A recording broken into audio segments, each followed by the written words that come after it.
Saudara dan saudari terkasih, hari ini kita memasuki hari keempat Pekan Doa untuk Persatuan Umat Kristiani di tahun 2022. Adapun tema hari yang keempat ini adalah "Dan engkau Betlehem, tanah Yehuda, engkau sekali-kali bukanlah yang terkecil di antara mereka yang memerintah Yehuda, karena daripadamulah akan bangkit seorang pemimpin yang akan mengembalakan umatku Israel." Yang diambil dari Injil Matius bab 2 ayat 6. Marilah kita siapkan hati kita untuk berdoa. Dalam nama Bapa dan Putra dan Roh Kudus. Amin.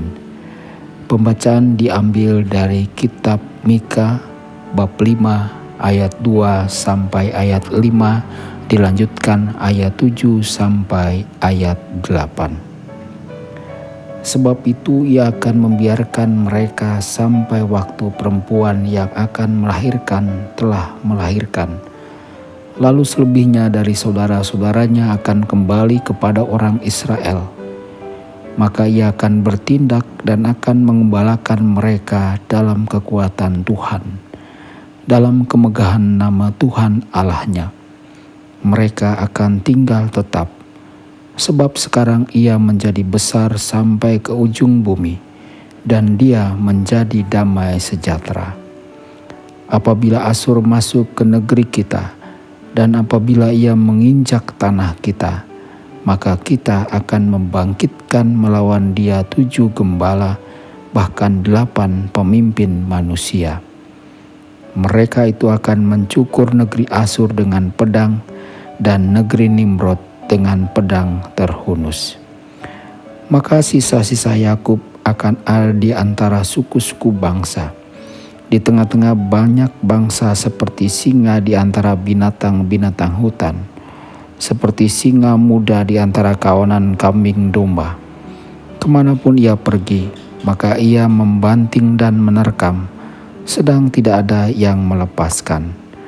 Tanganmu akan diangkat melawan para lawanmu, dan semua musuhmu akan dilenyapkan. Demikianlah sabda Tuhan. Syukur kepada Allah.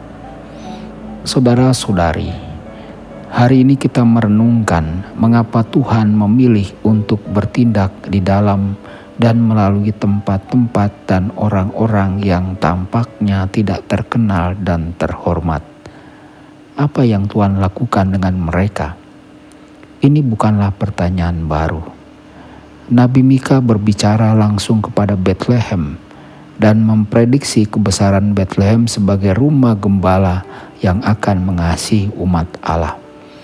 Surat pertama Petrus bab 2 ayat 21 sampai 25 mengatakan kepada orang-orang yang sudah mulai mengidentifikasi Yesus Kristus sebagai Mesias, bahwa ia adalah gembala yang rela menderita untuk menyelamatkan kawanan domba.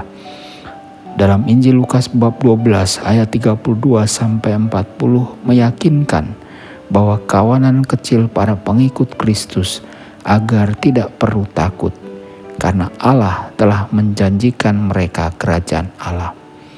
Saudara-saudari, kita menerima pesan penghiburan ini yang diarahkan kepada orang-orang tertentu pada waktu tertentu, dalam konteks keprihatinan kita dan kerinduan kita akan penghiburan.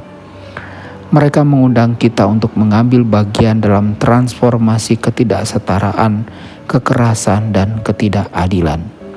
Kita diminta untuk tidak bersikap pasif untuk perubahan itu. Mereka meminta kita untuk sadar secara politik, untuk siap membuat gereja-gereja kita sebagai Betlehem kecil, di mana Kristus dapat dilahirkan dalam kemurahan hati dan keramahan. Marilah kita berdoa. Gembala yang baik, ampunilah kelambatan kami dalam mengikuti kehendak-Mu. Berilah kami gembala yang bijaksana, dan orang-orang yang akan memimpin gereja-gereja dengan kebenaran dan kekudusan untuk kesatuan di dalam diri-Mu. Kami mohon agar Engkau mendengarkan doa kami. Demi Kristus Tuhan dan pengantara kami. Amin. Dalam nama Bapa dan Putra dan Roh Kudus. Amin.